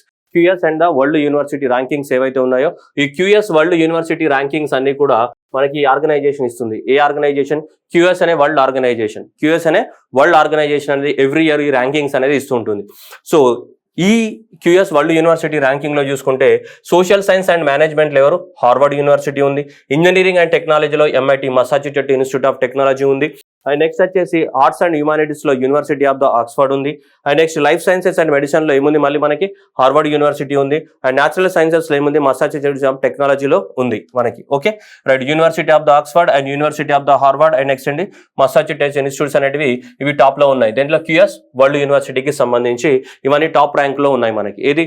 So ఇవన్నీ కూడా, సో ఇది కానీ కదా, ఇవన్నీ టాప్ ర్యాంక్ లోనే ఒక్కొక్క ఫీల్డ్. మరి ఈ క్యూఎస్ వరల్డ్ ర్యాంక్ యూనివర్సిటీలో ఇండియా నుంచి ఏమైనా ఉన్నాయంటే టాప్ 10 లో ఇండియా నుంచి ఓన్లీ ఐఐటి ఖరగ్పూర్ మాత్రమే ఉన్నాయి. సో ఐఐటి ఖరగ్పూర్ మాత్రమే టాప్ 100 లోపల, సారీ టాప్ 10 అన్నట్టున్నాను నేను, టాప్ 100. సో టాప్ 100 లో ఓన్లీ ఐఐటి ఖరగ్పూర్ మాత్రమే మనకి ఈ సో క్యూఎస్ క్వాకరెల్లి సైమండ్స్ ఈ వరల్డ్ యూనివర్సిటీ ర్యాంకింగ్ లోపల టాప్ 100 లోపల మనకి ఐఐటి ఖరగ్పూర్ మాత్రమే ఉంది. ఐఐటి ఖరగ్పూర్ చూసుకుంటే సో 37th ర్యాంక్ లో ఉంది with respect to the what ఈ మినరల్స్ అండ్ మైనింగ్ ఫీల్డ్ లోపల 37th ర్యాంక్ లో ఉంటే నెక్స్ట్ 80 ర్యాంక్ లో ఉంది. దేనికి సంబంధించి? ఎలక్ట్రానిక్స్ ఇంజనీరింగ్ కి సంబంధించి. అండ్ ఇంజనీరింగ్ టెక్నాలజీకి సంబంధించి 101 ర్యాంక్ లో ఉంది. ఏది? IIT Kharagpur. So 37th rank లో ఉంది. మినరల్స్ అండ్ మైనింగ్ కి సంబంధించి 80వ ర్యాంక్ లో ఉంది. ఎలక్ట్రికల్ ఇంజనీరింగ్ కి సంబంధించి, ఇంజనీరింగ్ అండ్ టెక్నాలజీకి సంబంధించి 101వ ర్యాంక్ లో ఉంది మనకి. సో టాప్ 100లలో ఉన్నది ఏమైనా ఉందంటే ఈ ఐఐటి ఖరగ్పూర్ మాత్రమే ఉంది. సో ఈ టాప్ యూనివర్సిటీ ఏది? క్యూఎస్ అనే ఆర్గనైజేషన్ ఎవ్రీ ఇయర్ ఇస్తుంటుంది మనకి. So QS world university ranking లో చూసుకుంటే ఇవి క్యూఎస్ వరల్డ్ యూనివర్సిటీ ర్యాంకింగ్ లో టాప్ యూనివర్సిటీస్ ఇవి. దాంతోపాటు మన ఇండియాకి సంబంధించి ఏముంది? ఓన్లీ ఐఐటి ఖరగ్పూర్ మాత్రమే ఈ ర్యాంకింగ్ లో ఉంది. నెక్స్ట్ చూసుకుంటే మనకు నీతి ఆయోగ్ అనేది కొత్త ఇండెక్స్ ని పబ్లిష్ చేయడం జరిగింది. That is the state energy and climate index. State energy and the climate index. Energy అంటే ఏంటిది? పవర్ ప్రొడక్షన్ ఎలా జరుగుతుంది, మరి క్లైమేట్ ని క్లైమేట్ ఇండెక్స్ అని కూడా అంటున్నాడు కదా. సో స్టేట్ ఎనర్జీ అన్నాడు, state energy and the climate index అంటున్నాడా లేదా? దేని ద్వారా పవర్ ప్రొడక్షన్ జరుగుతుంది, అలాగే క్లైమేట్ ని తట్టుకోవడానికి కోసం రెన్యూబుల్ ఎనర్జీ ఎలా జరుగుతుంది, సోలార్ ఎనర్జీ ప్రొడక్షన్ ఎలా జరుగుతుంది, అవన్నీ కూడా సో ఇండెక్స్ లో క్యాలిక్యులేట్ చేయడం జరిగింది. సో ఆ ఇండెక్స్ ని మనకి ఫస్ట్ రౌండ్ అనేది ఏప్రిల్ 2020లో మనకి నీతి ఆయోగ్ చైర్మన్ రాజీవ్ కుమార్ రిలీజ్ చేయడం జరిగింది. దేనికి సంబంధించి? That is the state energy and the climate index ని తయారు చేసిన వాళ్ళు ఎవరు? నీతి ఆయోగ్ తయారు చేయడం జరిగింది. సో గుజరాత్, కేరళ, పంజాబ్ అనేది టాప్ ర్యాంక్ లో నిలబడ్డాయి అనమాట. సో ర్యాంకులలో చూసుకుంటే మనకి సో ఈ ఎనర్జీ ఎఫిషియన్సీని బాగా వాడుతున్న రాష్ట్రాలలో పెద్ద రాష్ట్రాలు 20, చిన్న రాష్ట్రాలు 8, మొత్తం 28. పెద్ద రాష్ట్రాలు లార్జర్ స్టేట్స్ యొక్క ర్యాంకింగ్ తీసుకుంటే మనకి 20 రాష్ట్రాలు. లార్జర్ స్టేట్స్ ఎన్ని ఉన్నాయి? 20. స్మాల్ స్టేట్స్ 8 ఉన్నాయి, మొత్తం 28 కదా. సో లార్జర్ స్టేట్ ర్యాంకింగ్ తీసుకుంటే గుజరాత్ అనేది ఫస్ట్ ప్లేస్ లో ఉంది ఈ state energy and climate index లో, followed by the Kerala, followed by the Punjab అనేది ఉంది. అండ్ లాస్ట్ ర్యాంక్ లో ఎవరున్నారు? ఛత్తీస్గఢ్ ఉన్నారు 20 ర్యాంక్ లో. దేనికి సంబంధించి? లార్జర్ స్టేట్స్ కి సంబంధించి. ఈ స్మాలర్ స్టేట్స్ కి సంబంధించి ర్యాంక్ 8 రాష్ట్రాలు ఉన్నాయి, స్మాల్ స్టేట్స్. దాంట్లో గోవా ఫస్ట్ లో ఉంటే లాస్ట్ ఏముంది మనకి? అరుణాచల్ ప్రదేశ్ అనేది లాస్ట్ లో ఉంది. అంటే ఎనర్జీ కానీ క్లైమేట్ ఇండెక్స్ కానీ అక్కడ సరిగా వాళ్ళు చేయడం లేదు. నెక్స్ట్ ఇక్కడ చూసుకుంటే యూనియన్ టెరిటరీకి తీసుకుంటే సో మనకి చండీగఢ్ అనేది చాలా ఫస్ట్ ప్లేస్ లో ఉంటే, లక్షద్వీప్ అనేది లాస్ట్ ప్లేస్ లో ఉంది. మరి ఈ state energy and climate index అనేది ఏ పారామీటర్స్ మీద తీసుకోవడం జరిగిందంటే ఈ పారామీటర్స్ మీద డిస్కామ్ కానీ, యాక్సెస్ అఫోర్డబిలిటీ కానీ, క్లీన్ ఎనర్జీ ఇనిషియేటివ్ కానీ, ఎనర్జీ ఎఫిషియన్సీ కానీ, ఎన్విరాన్మెంటల్ సస్టైనబిలిటీ కానీ, ఇలాంటి పారామీటర్స్ ఉంటాయి కదా. ఇలాంటి పారామీటర్స్ అన్ని తీసుకొని వాళ్ళు ప్రిపేర్ చేయడం జరిగింది. ఒక్కొక్క పారామీటర్లో ఒక్కొక్క రాష్ట్రం అనేది ర్యాంక్ లో ఉంది. సో ఇదంతా కూడా ఎగ్జామ్ పర్పస్ అవసరం లేదు. మనకి కావాల్సింది ఏంటిదంటే ఓవరాల్ గా టాప్ స్కోరర్ ఎవరంటే గుజరాత్, అండ్ లీస్ట్ ఎవరు? ఛత్తీస్గఢ్. లార్జర్ స్టేట్ లో, స్మాలర్ స్టేట్ లో అయితే గోవా, అండ్ ఇక్కడ ఎవరు? అరుణాచల్ ప్రదేశ్ అనేది, ఇక్కడైతే చండీగఢ్ అండ్ లక్షద్వీప్. ఇలా ప్రతి కేటగిరీలో ర్యాంక్ అనేది మనకు అవసరం లేదు ఎగ్జామ్ పర్పస్ లో. ఇక్కడ ఇలాంటి పారామీటర్స్ అన్ని తీసుకోవడం జరిగింది. ఈ పారామీటర్స్ అన్ని తీసుకొని state energy and climate index ని ప్రిపేర్ చేయడం జరిగింది. సో దీంట్లో తీసుకుంటే ఎవరు? గుజరాత్ అనేది టాప్ ర్యాంక్ లో ఉంది మనకి. ఓకేనా? నెక్స్ట్ తీసుకుంటే సో వరల్డ్ బ్యాంక్ లెక్కల ప్రకారం వరల్డ్ బ్యాంక్ అనే కొత్త రిపోర్ట్ జరిగింది, భారతదేశంలో ఎక్స్ట్రీమ్ పావర్టీ తగ్గిందని చెప్తుంది. The poverty has declined over the last decades but not as much as our previous thought అని. So Sutirtha Sinha Roy and Roy van der అనే వరల్డ్ బ్యాంక్ లో రీసెర్చ్ చేసే వాళ్ళు వీళ్ళు ఒక రీసెర్చ్ చేయడం జరిగింది. ఆ రీసెర్చ్ లో ఏమంటే ఇది ఎక్స్ట్రీమ్ పావర్టీ కాదు, ఎక్స్ట్రీమ్ కడు పేదరికం. So extreme poverty count fell from the 22.5% to the 10.2% అని. భారతదేశంలో పేదరికం అనేది తగ్గిందని చెప్తున్నారు. ఏ పేదరికం? ఎక్స్ట్రీమ్ పావర్టీ అనేది తగ్గింది. 22.5% ఉన్నటువంటి పావర్టీ అనేది మనకి 10.2%కి వచ్చింది అని చెప్తుంది. సో ఎప్పటి నుంచి గడిచిన 7-8 సంవత్సరాలలో అంటే 2011 నుంచి 2019 నాటికి ఇంత పేదరికం అనేది తగ్గిందని చెప్పేసి వరల్డ్ బ్యాంక్ లెక్కలు చెప్తున్నాయి మనకి. ఓకేనా? సో గుర్తుపెట్టుకోవాలి ఎగ్జామ్ పర్పస్. 12% తగ్గిందని చెప్తున్నాడా లేదా? ఈ మధ్యన డిఫరెన్స్ ఇదే కదా, 22 నుంచి 10.2కి వచ్చిందంటే మధ్యలో అప్రాక్సిమేట్లీ ఎంత ఉన్నట్టు మనకి 12% డిఫరెన్స్ ఉన్నట్టు. 12% అనేది తగ్గింది అంటే 22.5 నుంచి ఎంతకి 10.2%కి పేదరికం తగ్గింది, ఎక్స్ట్రీమ్ పావర్టీ తగ్గిందని వరల్డ్ బ్యాంక్ రిపోర్ట్ చెప్తుంది. Extreme poverty in India reduced by the 12% between the 2011 to 2019 by the ఎవరు చెప్పినటువంటిది? ఇది వరల్డ్ బ్యాంక్ చెప్తూ ఉంది. మరి అలా చూసుకుంటే రూరల్ పావర్టీ ఎంత తగ్గింది, అర్బన్ పావర్టీ ఎంత తగ్గింది అనేది మనం చూసుకుంటే 2015 నుంచి 11 నుంచి 15 మధ్యలో సో 21.9%కి తగ్గింది. ఇప్పుడు 2015 నుంచి 19 మధ్యలో తీసుకుంటే 21.9 నుంచి 11.6%కి తగ్గింది. అంటే 2011లో 26% ఉంటే అదేమైంది 21.9%కి వచ్చింది. అది ఇప్పుడు చూసుకుంటే 11.6%కి వచ్చింది రూరల్ ఏరియాలో. ఏంటిది? ఎక్స్ట్రీమ్ పావర్టీ అనేది. ఎక్స్ట్రీమ్ పావర్టీ అంటే ఇది 2011లో, ఇది ఎప్పుడు 2015లో, ఇది చూసుకుంటే 2019లో ఇంతకు తగ్గిపోయింది మనకి. ఏంటిది? Extreme poverty in the rural area. అలానే అర్బన్ ఏరియా కూడా తీసుకుంటే మనం చూసుకోవచ్చు 14.2% ఉండేది, 14.2% 12.9%కి వచ్చింది. చూడొచ్చు మనం ఆ 12.9% నుంచి ఎక్కడికి వచ్చింది? మళ్ళీ 6.3%కి రావడం జరిగింది. ఎక్కడ? అర్బన్ ఏరియాలో పావర్టీ అనేది. ఏ పావర్టీ? ఎక్స్ట్రీమ్ పావర్టీ అనేది వరల్డ్ బ్యాంక్ లెక్కలు చెప్తున్నాయి మనకి. ఓకేనా? 14.7 సో 14.7 నుంచి 12 ఇలా మనకు తగ్గుకుంటూ వచ్చింది పావర్టీ అనేది, ఎక్స్ట్రీమ్ పావర్టీ అనేది. ఓకేనా? సో 11.6 అనేది వరకు రూరల్ ఏరియాస్లో ఉంటే మనకి నెక్స్ట్ వచ్చేస్తే ఇక్కడ చూసుకుంటే 6.3 అనేది ఉంది అర్బన్ ఏరియాస్లో. రూరల్ ఏరియాస్లో ఎంత ఉంది? 11.6. ఓవరాల్గా ఎంత తగ్గిపోయింది మనకి? 10.2%కి రావడం జరిగింది పావర్టీ అనేది. Next global wind energy. So global wind energy అంటే మనకి ఎక్కడెక్కడ కోస్టల్ ఏరియాస్ ఉన్నాయో వాళ్ళకి ఎక్కువ మొత్తంలో విండ్ ఎనర్జీ ఉంటుంది. సో ఇది ఒక రిపోర్ట్ అనేది పబ్లిష్ చేయడం జరిగింది. సో ఈ రిపోర్ట్ ప్రకారం ఏ report? Global wind report. So global wind రిపోర్ట్ని పబ్లిష్ చేశారు. సో ఈ గ్లోబల్ విండ్ రిపోర్ట్ ప్రకారం ఏం జరిగింది అంటే మనకి సో ఈ రిపోర్ట్ని పబ్లిష్ చేసిన వాళ్ళు వీళ్ళు మర్చిపోయానని చెప్పడం, global wind energy council. So ఈ గ్లోబల్ విండ్ ఎనర్జీ కౌన్సిల్ వాళ్ళు ఈ రిపోర్ట్ని పబ్లిష్ చేయడం జరిగింది. సో ఈ రిపోర్ట్ ప్రకారం ఏంటిదంటే global wind energy forum needs the 4-fold higher growth to meet the 250 net zero. Net zero అంటే ఏంటిది మనకి? నెట్ జీరో అంటే ఏంటిది? కార్బన్ డైఆక్సైడ్ మనం ఎంతైతే రిలీజ్ చేస్తున్నామో, ఎంత కార్బన్ డైఆక్సైడ్ అయితే రిలీజ్ చేస్తున్నామో అంతే కార్బన్ డైఆక్సైడ్ ఏం చేసుకోవాలి? మనం అబ్జర్వ్ చేసుకోవాలి. అంటే రెండు బ్యాలెన్స్ అవ్వాలి కదా. సో రెండు బ్యాలెన్స్ అయితే అప్పుడు ఏమవుతుంది? నెట్ జీరో అవుతుంది. మరి 2050 నాటికి ప్రపంచం టార్గెట్ పెట్టుకుంది, ప్రపంచంలో నెట్ జీరో అవ్వాలని, కార్బన్ డైఆక్సైడ్ పర్సెంటేజ్ ఏమవ్వాలి? నెట్ జీరో అవ్వాలని మనకి ప్రపంచంలో మనకి టార్గెట్ పెట్టుకున్నారు united nations framework on climate change వాళ్ళు. మనకి మొన్న జరిగినటువంటి సమ్మిట్ లోపల సో మనకి టార్గెట్ పెట్టుకోవడం జరిగింది. ఓకే, అయితే 2050 నాటికి మనకి నెట్ జీరో ఉండాలి అంటే carbon dioxide emissions equal to absorption ఉండాలి. అలా ఉండాలి అంటే విండ్ ఎనర్జీ యొక్క పర్సంటేజ్ని పెంచాలని చెప్తున్నారు. మరి ప్రస్తుతానికి ప్రపంచంలో జస్ట్ 94 గిగావాట్స్ మాత్రమే మన ప్రొడక్షన్ జరుగుతుంది. 94 gigawatts of the wind energy production మాత్రమే ఉంది ప్రపంచంలో. దీన్ని 4 టైమ్స్ పెంచితే గానీ ఇంకా అంటే 400 గిగావాట్స్ అయితే గానీ మనం నెట్ జీరోకి రీచ్ అవ్వలేమని చెప్పేసి ఇది చెప్తుంది. ఓకేనా? నెట్ జీరోకి రీచ్ అవ్వాలంటే we should increase it by 4 times పెంచాలి నెట్ జీరోకి అని చెప్తుంది. 4 టైమ్స్ 94 into 4 చేస్తే గానీ మనం 2050 నాటికి మనకి ఏమవ్వదంట? నెట్ జీరో అవ్వదంట. అంటే carbon dioxide emissions equal to carbon dioxide absorption కెపాసిటీకి ఈక్వల్ అవ్వదని చెప్తున్నారు. ఇది ప్రపంచంలో ఉన్నటువంటి సినేరియో. దీన్ని ఇండియాకి కన్వర్ట్ చేస్తే ఇండియాలో విండ్ ఎనర్జీ అనేది ఓన్లీ 1.4 గిగావాట్స్ మాత్రమే ప్రొడక్షన్ జరుగుతుంది. ఇది ఇంపార్టెంట్ ఎగ్జామ్ పర్పస్ లో 1.4 గిగావాట్స్. మన భారతదేశానికి చూసుకుంటే మీ అందరికి తెలుసు భారతదేశం సువిశాలమైనది. ఇంత 7,516 ఏముంది మనకి? 7,516 కిలోమీటర్ల ఏముంది? కోస్ట్ లైన్ ఉంది. 7,516 కిలోమీటర్ల ఏముంది? కోస్ట్ లైన్ అనేది ఉంది. సో ఈ 7,516 కిలోమీటర్ల కోస్ట్ లైన్ లో మనం ఎక్కువ మొత్తంలో మనకు విండ్ ఎనర్జీ ప్రొడక్షన్ చేయడానికి ఛాన్స్ ఉంది. కానీ భారతదేశంలో ఇప్పుడు 1.4 విండ్ ఎనర్జీ మాత్రమే ప్రొడక్షన్ జరుగుతుంది. కానీ దీన్ని మనకి 5 GW పెంచాలని అనుకుంటున్నది గవర్నమెంట్ ఆఫ్ ఇండియా అనేది. 5 GW ప్రొడక్షన్ చేయాలి బై ద ఇయర్ 2022 అని, అండ్ దాన్ని 30 GW పెంచాలి బై ద ఇయర్ 2030 అని గవర్నమెంట్ ఆఫ్ ఇండియా టార్గెట్ 2030కి. సో ప్రస్తుతానికి ఎంత ఉంది? ఇది 1.4 GW ఉంది కదా. సో ఈ 1.4 GW 5 GW, ఈ 5 GW ఎంతకి 30 GW పెంచాలని అనుకుంటున్నాము. సో అది మనకి ఓవరాల్ గా ఇండియాకు ఉన్నటువంటి 7,600 7,516 kilometre of the coast line మొత్తాన్ని వాడుకుంటే 127 GW ఆఫ్ ద విండ్ ఎనర్జీని మనం ప్రొడక్షన్ చేయడానికి అవకాశం ఉంది. కానీ ప్రస్తుతానికి మనం ప్రొడక్షన్ చేస్తుంది ఎంత? 1.4. దాన్ని 5 GW అనుకున్నాం 2022కి. దాన్ని మనకి ఎంత 30 GW పెంచాలనుకుంటున్నాం ఏ ఇయర్ నాటికి? 30 GW 2030 నాటికి. కానీ మనకి 127 GW ప్రొడక్షన్ చేసే కెపాసిటీ ఉంది, కానీ మనం దాన్ని వాడుకోవట్లేదు. ఎందుకు ఉంది అంటే మనకి ఇంత 7,500 కిలోమీటర్ల 516 కిలోమీటర్ల ఏముంది కోస్ట్ లైన్ అనేది ఉంది, కాబట్టి మనకి అంత జనరేట్ చేయడానికి ఛాన్సెస్ అనేవి ఉన్నాయి. Next 99% of the world's breathes award air poor quality అని చెప్పాం. సో ఇది వరల్డ్ హెల్త్ ఆర్గనైజేషన్ అనేది రిపోర్ట్ రిలీజ్ చేసింది. ఎప్పుడు రిలీజ్ చేసింది అంటే April 7th అనేది మనకు తెలుసు. మీకు April 7th ఏంటిది? ప్రపంచ ఆరోగ్య దినం, వరల్డ్ హెల్త్ డే కదా. సో వరల్డ్ హెల్త్ డే రోజు మనకి రిపోర్ట్ రిలీజ్ చేయడం జరిగింది. ఎవరు? World health organisation.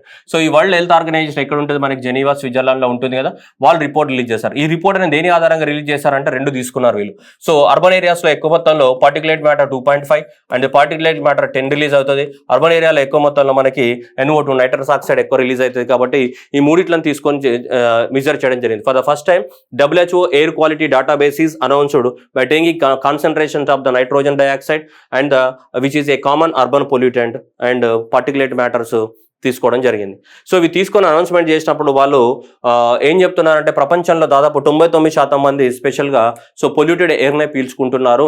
అంటే ఆ ఎయిర్లో ఖచ్చితంగా పార్టికులేట్ మ్యాటర్ 2.5, పార్టికులేట్ మ్యాటర్ 10, లేదు అంటే నైట్రస్ ఆక్సైడో, లేదు అంటే ఓజోనో, ఇలా ఏదో రకమైన పొల్యూటెంట్స్ అనేది ఉంది.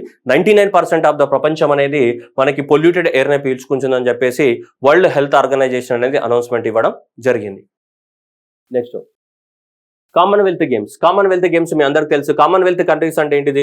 బ్రిటన్ క్వీన్ ఒకప్పుడు బ్రిటిష్ వాళ్ళు పరిపాలించిన దేశాలను ఏమంటాం మనం? కామన్వెల్త్ కంట్రీస్ అని చెప్తుంటాం. అలా కామన్వెల్త్ ఇండియా అనేది కామన్వెల్త్ కంట్రీ, కెనడా అనేది కామన్వెల్త్ కంట్రీ, ఇలా చాలా ఉన్నాయి కదా. సో ఏ దేశాలను అయితే మనకి బ్రిటిష్ వాళ్ళు పరిపాలించారో ఆ దేశాన్ని కామన్వెల్త్ కంట్రీస్ అంటారు. ఆ కామన్వెల్త్ గేమ్స్ అనేది ఎవ్రీ ఇయర్ మనకు జరుగుతూనే ఉంటాయి.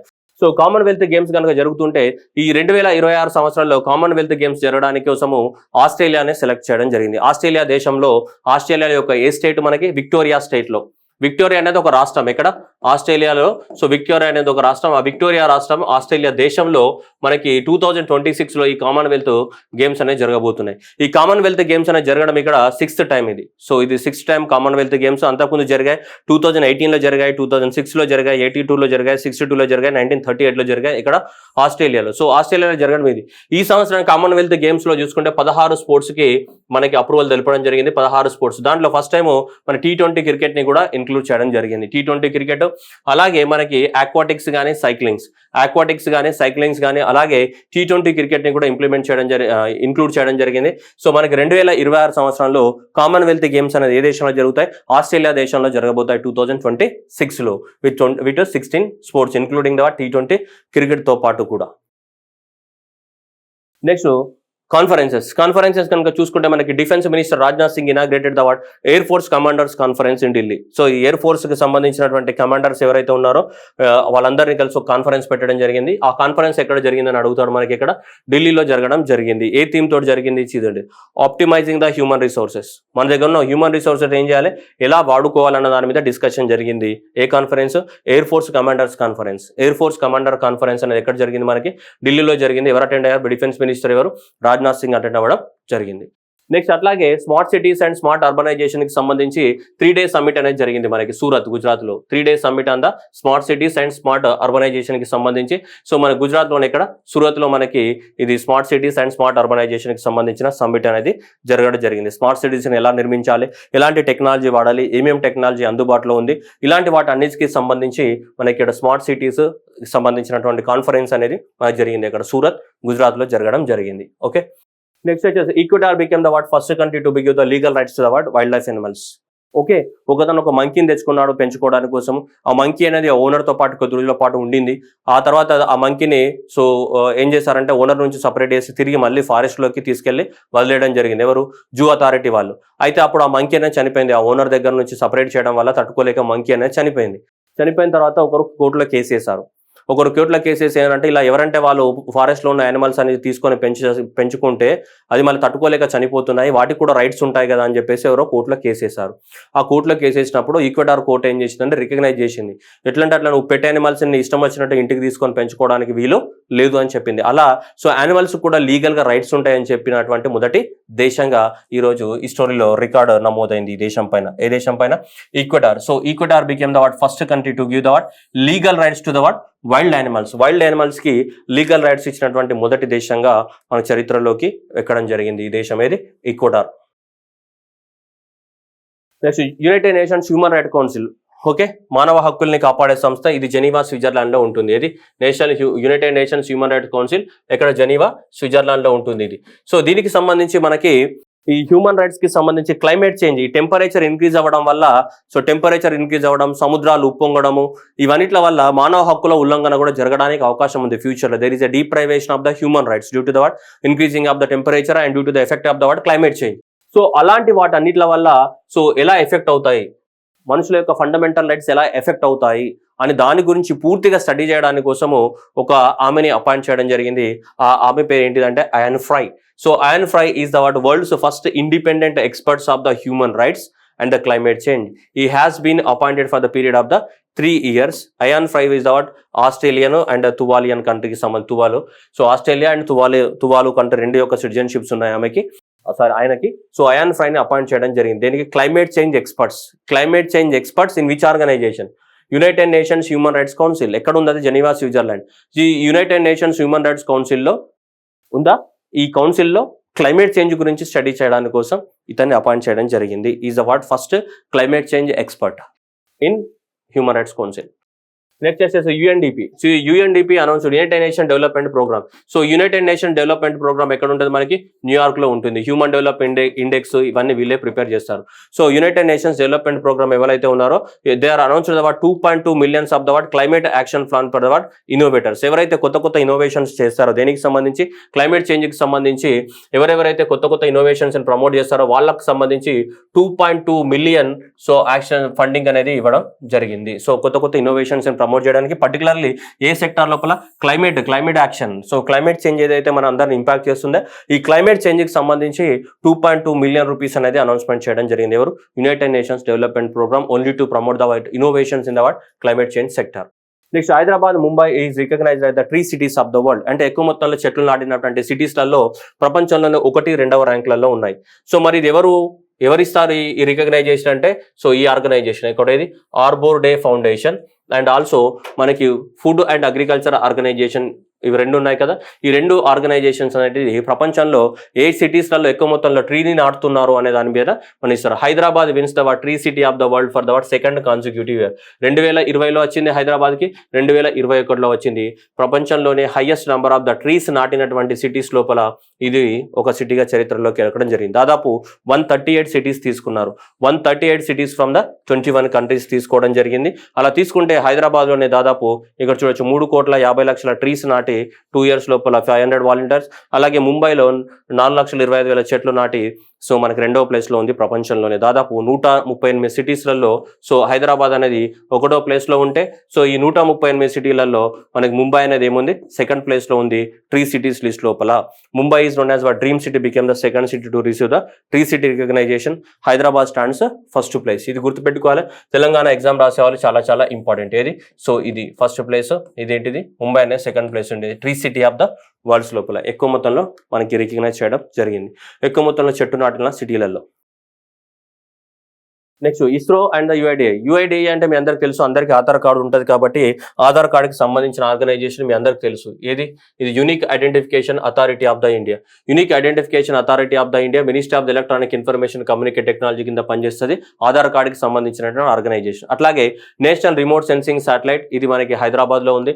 అది ఎవరికి సంబంధించిన ఆర్గనైజేషన్? ఇస్రోకి సంబంధించిన ఆర్గనైజేషన్. ఇది నేషనల్ రిమోట్ సెన్సింగ్ సెంటర్. ఈ నేషనల్ రిమోట్ సెన్సింగ్ సెంటర్ కానీ అండ్ నెక్స్ట్ ఇస్రోకి సంబంధించినటువంటి ఈ national national remote sensing organisation, అట్లాగే unique identification authority of the India, వీళ్ళిద్దరు కలిసి ఏం చేశారంటే సో ఒక ప్యాక్ట్ రాసుకున్నాడు. దేంట్లో టెక్నికల్ కొలాబరేషన్, దేనికి సంబంధించిన టెక్నికల్ కొలాబరేషన్ అంటే ఈ నేషనల్ రిమోట్ సెన్సింగ్ ఆర్గనైజేషన్ ఉంది కదా మనకి ఇది మన ఈ షాద్నగర్ హైదరాబాద్ దగ్గర ఉంటుంది. సో ఈ ఆర్గనైజేషన్ అనేది ఒక డెవలప్ చేస్తారంట, భువన్ అండ్ ఆధార్ పోర్టల్ ని డెవలప్ చేస్తారు. ఎవరు? National remote sensing satellite plus వీళ్ళు కలిపి, ఎవరు? యుఐడిఐ కలిపి మనకి Bhuvan and MNS Aadhaar portal ని డెవలప్ చేస్తారంట.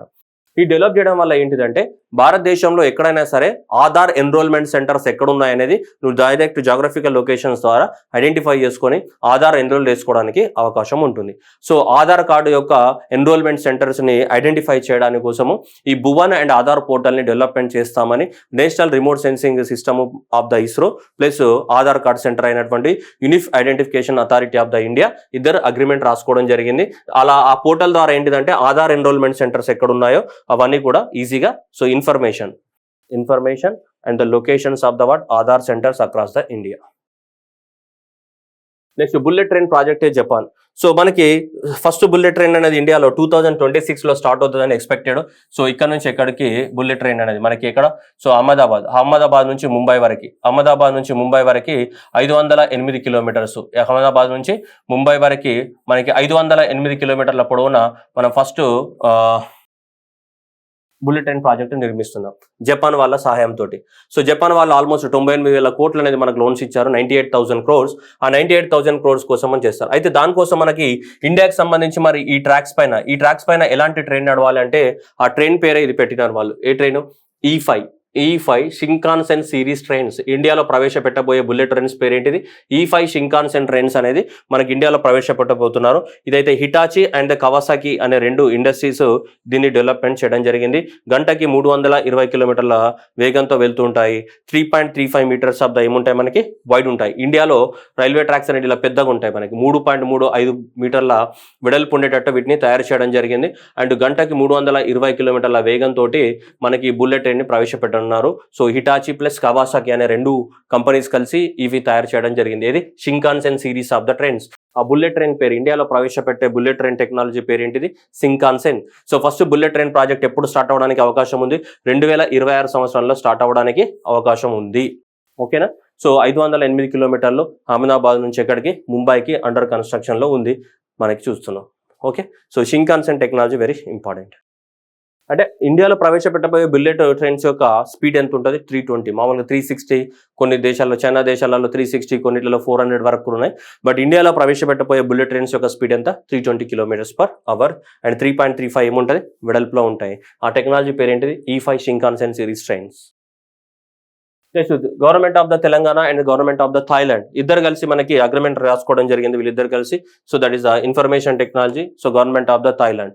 సో వీళ్ళు ఇన్ఫర్మేషన్ రాసుకున్నారు దేనికి సంబంధించి అంటే small and micro medium enterprises ఏవైతే ఉన్నాయో చిన్న ఇండస్ట్రీస్ ని డెవలప్మెంట్ చేయడానికి Thailand and the small medium sized enterprises and the startups through the so business and incubator innovation system of the Telangana government లో ఉన్నటువంటి ఏంటిది మనకి టీ హబ్, తెలంగాణ గవర్నమెంట్ యొక్క టీ హబ్ కానీ అండ్ తెలంగాణలో థాయిలాండ్ లో ఉన్నటువంటి చిన్న మైక్రో స్మాల్ మీడియం ఎంటర్ప్రైజెస్ కానీ తెలంగాణలో ఉన్నటువంటి చిన్న మైక్రో స్మాల్ మీడియం ఎంటర్ప్రైజెస్ కానీ ఇవన్నీ కూడా ఒకరికొకరు కోఆపరేట్ చేసుకోవడానికి ఒక అగ్రిమెంట్ రాసుకోవడం జరిగింది. సో ఎగ్జామ్లో ఏమడుగుతారంటే తెలంగాణ గవర్నమెంట్ ఏ కంట్రీతో సైన్ ప్యాక్ చేసింది ఈ మధ్య కాలంలో అని అడుగుతాడు. సో అది ఇంపార్టెంట్. ఏది? థాయిలాండ్ తోటి అగ్రిమెంట్ రాసుకోవడం జరిగింది చిన్న ఇండస్ట్రీస్ని డెవలప్మెంట్ చేయడానికి కోసం. నెక్స్ట్ అలాగే తెలంగాణ గవర్నమెంట్ అనేది స్పేస్ టెక్నాలజీ పాలసీని అనౌన్స్మెంట్ చేయడం జరిగింది. భారతదేశంలోనే తెలంగాణ గవర్నమెంట్ అనేది సో ఫస్ట్ అన్నమాట. ఏంటిదంటే ఈ ఫస్ట్ టైం మనకు ఒక స్పేస్ టెక్నాలజీ పాలసీని అనౌన్స్మెంట్, స్పేస్ కి సంబంధించిన ఎక్విప్మెంట్స్ తయారు చేయడం, శాటిలైట్స్ కి సంబంధించిన ఎక్విప్మెంట్ తయారు చేయడం, ఇలాంటివి ఈ స్పేస్ టెక్నాలజీకి సంబంధించిన ఫ్రేమ్ వర్క్ ని అనౌన్స్మెంట్ చేసిన మొదటి రాష్ట్రం తెలంగాణ గవర్నమెంట్. సో ఇంకా ఏ రాష్ట్రం అనేది ఈ స్పేస్ కి సంబంధించిన టెక్నాలజీని అనౌన్స్మెంట్ చేయలేదు. Telangana is our first state మనకి. సో కాబట్టి ఈ స్పేస్ టెక్నాలజీ ఫ్రేమ్ వర్క్ ని, స్పేస్ కి సంబంధించినటువంటి టెక్నాలజీ ఫ్రేమ్ వర్క్ ని అంటే ఒక పాలసీ సపరేట్ గా స్పేస్ ఐటమ్స్ ని తయారు చేయడానికి కోసమే ఒక సపరేట్ పాలసీని అనౌన్స్మెంట్ చేసినటువంటి మొదటి రాష్ట్రం.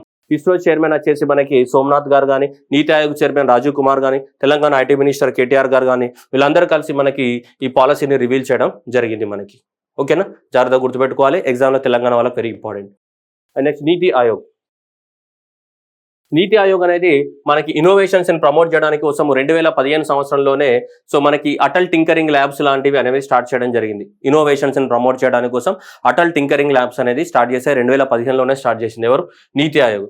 ఇప్పుడు గవర్నమెంట్ ఆఫ్ యూనియన్ క్యాబినెట్ ఏం చేసిందంటే ఆ అటల్ టింకరింగ్ ల్యాబ్స్ ఏవైతే ఉన్నాయో అవన్నిటిని కూడా ఎక్స్టెండ్ చేయడం జరిగింది. So that Atal innovation mission that is the 2023 వరకు ఎక్స్టెండ్ చేయడం జరిగింది.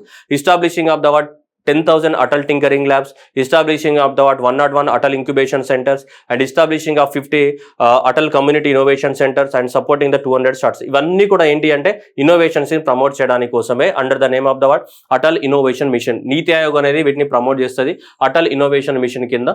సో ఇవన్నిటిని కూడా రాబోయే 2023 సంవత్సరం నాటికి ఇవన్నిటిని కూడా ఎస్టాబ్లిష్మెంట్ చేయాలని టార్గెట్ గా పెట్టుకున్నారు. సో జనరల్ గా ఇవన్నీ బైహార్ట్ చేయొద్దు. Atal innovation system, Atal innovation mission అంటే ఏంటిది, అసలు దేనికి కోసం ఎవరు స్టార్ట్ చేస్తారు, ఇన్నోవేషన్స్ ప్రమోట్ చేయడానికి కోసం ఎవరు? నీతి ఆయోగ్. ఈ స్కీమ్ అనేది 2015లో స్టార్ట్ అయింది. ఇప్పుడు 2023 వరకు ఎక్స్టెండ్ చేస్తారంట. సో ఈ ఎక్స్టెండ్ చేసిన వర్షన్లో ఇవి పెట్టాలంట ఇప్పుడు రాబోయే. సో 2022 and 23 ఇయర్ కి ఇవన్నీ పెట్టాలంట. ఓకే, అటల్ ఇన్నోవేషన్ మిషన్ కింద. Next fortified rice. Fortified rice అంటే విటమిన్ ఏ కానీ, నెక్స్ట్ అంటే ఇది ఐరన్ కానీ, ఇట్లాంటి ఎక్కువ బీటా కెరోటిన్ కానీ ఎక్కువ మొత్తంలో న్యూట్రిషియస్ కలిపినటువంటి ఫుడ్ని ఏమంటాం మనం? ఫోర్టిఫైడ్ రైస్ అంటాం. ఈ ఫోర్టిఫైడ్ రైస్ ద్వారా ఎక్కువ మొత్తంలో ఇవ్వడం ద్వారా ఏమైందంటే ఈ రేషన్ కార్డు ద్వారా, పబ్లిక్ డిస్ట్రిబ్యూషన్ సిస్టమ్ అంటే రేషన్ కార్డే కదా. సో ఈ రేషన్ కార్డు ద్వారా ఇచ్చే బియ్యం ద్వారా ఎక్కువ మొత్తంలో ఫోర్టిఫైడ్ రైస్ ఇచ్చామనుకో, ఫోర్టిఫైడ్ రైస్ జనాలలో ఏమైతే మాల్ న్యూట్రిషన్ అనేది ఏమైతే తగ్గిపోతూ ఉంటుంది. సో ఐరన్ కూడా ఎక్కువగా ఉంటుంది కాబట్టి అనీమియా పర్సెంటేజ్ అనేది తగ్గుతుంది. అందుకోసం భారతదేశంలో ఈ పబ్లిక్ డిస్ట్రిబ్యూషన్ ద్వారా, రేషన్ కార్డు ద్వారా ఇచ్చే బియ్యం ద్వారా అందరికి కూడా మనకి ఈ ఫోర్టిఫైడ్ రైస్ ఇవ్వాలి, ఎక్కువ న్యూట్రియంట్స్ కలిపినటువంటి ఫుడ్ని ఇవ్వాలని చెప్పేసి 2019-20 ఒక 11 రాష్ట్రాలలో మనకి స్టార్ట్ చేయడం జరిగింది పైలట్ బేసిస్ పైన. సో పైలట్ బేసిస్ పైన 11 రాష్ట్రాలలో మనం మోదీని ఇంప్లిమెంట్ చేయడం జరిగింది ఎప్పుడు 2019-20. ఇప్పుడు ఏం చేశారంటే గవర్నమెంట్ ఆఫ్ ఇండియా మొత్తంలో ఈ ఫోర్టిఫైడ్ రైస్ ని సప్లై చేయాలని అనుకుంటుంది through the public distribution system ద్వారా. సో 2019లో స్టార్ట్ అయింది ఇది భారతదేశంలో 11 రాష్ట్రాలలో ఇచ్చారు కొన్ని ఏరియాస్లలో. బట్ 2024 నాటికి సో భారతదేశం మొత్తంలో ఈ రేషన్ కార్డు ద్వారా ఇచ్చే రైస్ ఉంటుంది కదా, ఈ రేషన్ కార్డు ద్వారా ఇచ్చే రైస్ మొత్తం కూడా ఏముండాలా? ఫోర్టిఫైడ్ రైసే ఉండాలి అని చెప్పేసి, అంటే ఎక్కువ మొత్తంలో ఎన్రిచ్డ్ న్యూట్రియంట్స్ ఉన్నటువంటి రైసే సప్లై చేయాలని చెప్పేసి టార్గెట్ పెట్టుకోవడం జరిగింది. 2024 నాటి వరకు భారతదేశం మొత్తంలో కూడా ఏంటిది ఫోర్టిఫైడ్ రైసే సప్లై చేయాలి రేషన్ కార్డు ద్వారా కానీ, స్కూళ్ళల్లో ఇచ్చే మిడ్ డే మీల్ స్కీమ్కి కానీ ఇవన్నిట్లో కూడా రావాలి. అలా టార్గెట్ పెట్టుకోవడం జరిగింది. ఇప్పుడు 2024 నాటికి ఫోర్టిఫైడ్ రైస్ ని సప్లై చేయాలండి. ఫేజ్ 1. సో ఫేజ్ 1లో చూసుకుంటే ICDS integrated child development schemes కానీ అండ్ PM పోష్ ఇవన్నీ అంగన్వాడీ కేంద్రాలలో బై ద మార్చ్ 2022 నాటికి ఏముండాలి? పూర్తిగా ఏమంటామమ్మా ఫోర్టిఫైడ్ రైస్ ఉండాలి. అండ్ ఫేజ్ 2 వచ్చేస్తే 291 డిస్ట్రిక్ట్స్ ని కవర్ చేయాలి ఎప్పటికి? మార్చ్ 2022 నాటికి 23 నాటికి. అండ్ ప్లస్ రిమైనింగ్ డిస్ట్రిక్ట్స్ అన్ని కూడా కవర్ చేయాలి ఏ నాటికి? 2024 నాటికి. ఫస్ట్ అంగన్వాడీ కేంద్రాస్ అన్నింటిని కవర్ చేయాలి. తర్వాత ఎక్కువ మొత్తంలో వెనుకబడ్డ జిల్లాలు 291 వెనుకబడ్డ జిల్లాలని కవర్ చేయాలి. ఆ తర్వాత మిగిలిన జిల్లాల్ని కవర్ చేయాలని చెప్పేసి టార్గెట్ పెట్టుకోవడం జరిగింది. సో ఏంటిది? That is the 3 pages full implementation of the rice fortification initiative. ఈ రైస్ లోపల ఆ ఫోర్టిఫైడ్ ఏవైతే ఉన్నాయో అవన్నీ కూడా కలిపేసి న్యూట్రియంట్స్ కలిపేసి సప్లై చేయాలని చెప్పేసి టార్గెట్ పెట్టుకోవడం జరిగింది మనకి. ఓకేనా? Right. Okhla sewerage treatment plant. So sewerage అంటే ఇంటి నుంచి బయటకు వచ్చే వేస్ట్ ఇవన్నీ ఉంటాయి కదా, దాన్ని మనం ఏమంటాం? ఓక్లా సివరేజ్ ప్లాంట్ అంటామా లేదా? ఈ ఓక్లా సివరేజ్ ప్లాంట్ ఏదైతే ఉందో దానికి సంబంధించి ఏంటిది 564 మిలియన్ లీటర్స్ పర్ డే అనేది ఏదైతే ప్రొడ్యూస్ అవుతుందో వేస్ట్ సివరేజ్, దాన్ని ట్రీట్మెంట్ చేయడానికి కోసం మనకి ఢిల్లీలో నిర్మించడం జరిగింది. ఓక్లా బర్డ్ శాంక్చురీ కూడా ఎక్కడ ఉంది? ఢిల్లీలో ఉంది, యమునా నది ఒడ్డున. ఇది కూడా ఓక్లా సివరేజ్ ప్లాంట్ అనేది మనకి ఎక్కువ మొత్తంలో, సో ఒక రోజుకి అంత మొత్తంలో అది ఏం చేస్తుందంటే సివరేజ్ ని ట్రీట్మెంట్ చేస్తుంటుందంట. This is the largest plant in India so far. So December 22 నుంచి ఆపరేషనల్ అవుతుందంట. Largest not only in the ఏషియాలో కూడా లార్జెస్ట్ అంట. ఒక రోజుకి ఎంత మనకి 564 million litres per day work చేస్తుంటుందంట. అంత ట్రీట్మెంట్ అనేది ఉంటుందట. So that is the largest. Okhla అనేది ఎక్కడ ఉంది? Delhi. Next IIT Madras. So IIT Madras వాళ్ళు India's first indigenous developed prosthetic ని, ఇది ఎవరైతే మనకి ఫిజికల్లీ డిసేబుల్డ్ పీపుల్ ఎవరైతే ఉంటారో ఆ ఫిజికల్ డిసేబిలిటీకి సంబంధించి ఇక్కడ ఒక ప్రోస్థెటిక్ లెగ్ ని తయారు చేశారు. ఆల్మోస్ట్ ఇది చాలా డిగ్రీస్ మనం ఈజీగా ఇట్లా రొటేట్ అవ్వడానికి సో ఈజీగా మనకి ఛాన్స్ ఉంటుంది. ఇది ఆల్మోస్ట్ 160 డిగ్రీస్ అనేది రొటేట్ అవ్వడానికి ఛాన్స్ ఉంది. ఇది ఎంత 160 డిగ్రీస్ అనేది రొటేట్ అవ్వడానికి, మనం ఈజీగా మూవ్ అవ్వడానికి 160 డిగ్రీస్ రొటేట్ అవ్వడానికి ఛాన్స్ ఉంది. ఇది భారతదేశంలో ఇండియన్ టెక్నాలజీ తోటి డెవలప్ చేసినటువంటి first prosthetic leg. That is the India's first indigenously developed what prosthetic నీ. సో ఈ నీ అంటే మోకాలు అంటాం కదా, నీ జాయింట్. సో అలా మోకాలు ఎవరికైతే మోకాల నొప్పులతోటి మోకాలు లేకుండా ఉంటాయో వాళ్ళకి సంబంధించి ఈజీగా మూవ్ అవ్వడానికి కోసము మనకి ఐఐటి మద్రాస్ వాళ్ళు దీన్ని డెవలప్మెంట్ చేయడం జరిగింది. In association with the what society of the biomedical technology and the mobility of the India partner తోటి దీన్ని చేయడం జరిగింది. దీని పేరు ఏంటిది? కడం. దీని పేరు ఏం పెట్టినారు? Kadam. That is a prosthetic knee. Otherwise it is known as what Kadam. వీళ్ళు డెవలప్మెంట్ చేయడం జరిగింది. 160 డిగ్రీస్ లో అది రొటేట్ అవుతూ ఉంటుంది నీ జాయింట్. నెక్స్ట్ ఈ రాడార్. సో ఈ radar eDAR. So EDAR and stands for whatever the EDAR is there. So this EDAR is stands for, so that's a digitized detail accident report. That EDAR stands for, so that digitized detail accident report ఏదైతే ఉందో దీన్ని EDAR అని చెప్తుంటాం. EDAR portal. So EDAR portal. So EDAR portal is to speed up the what accident compensation claims. So ఏవైతే accident జరిగినప్పుడు మన compensation తొందరగా రావు కదా, ఎక్కడెక్కడైతే యాక్సిడెంట్స్ జరుగుతుంటాయో యాక్సిడెంట్ జరిగినప్పుడు ఫస్ట్ ఇన్ఫర్మేషన్ రిపోర్ట్ కావాలా, ఏ పాయింట్లో జరిగింది, ఏ టైంలో జరిగింది, ఎంతమంది చనిపోయారు, ఇలాంటివన్నీ ఉంటాయి కదా. సో ఇలాంటివన్నీ ఇన్ఫర్మేషన్ ఎప్పటికప్పుడు కూడా అప్డేట్ చేసేసి ఎవరైతే విక్టిమ్స్ చనిపోయిన వాళ్ళు ఉన్నారో వాళ్ళకి ఇమీడియట్ గా కాంపెన్సేషన్ రావాలి కదా.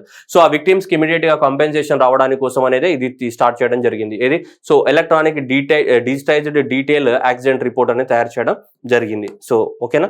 సో ఇది మనకి సో సుప్రీంకోర్టు జడ్జిమెంట్ ప్రకారంగా ఇది ఎవరైతే యాక్సిడెంట్ అయినటువంటి విక్టిమ్స్ ఉన్నారో ఆ విక్టిమ్స్ కి తొందరగా కాంపెన్సేషన్ ఇవ్వడానికి కోసమే ఇది మనకి స్టార్ట్ చేయడం అనేది జరిగింది.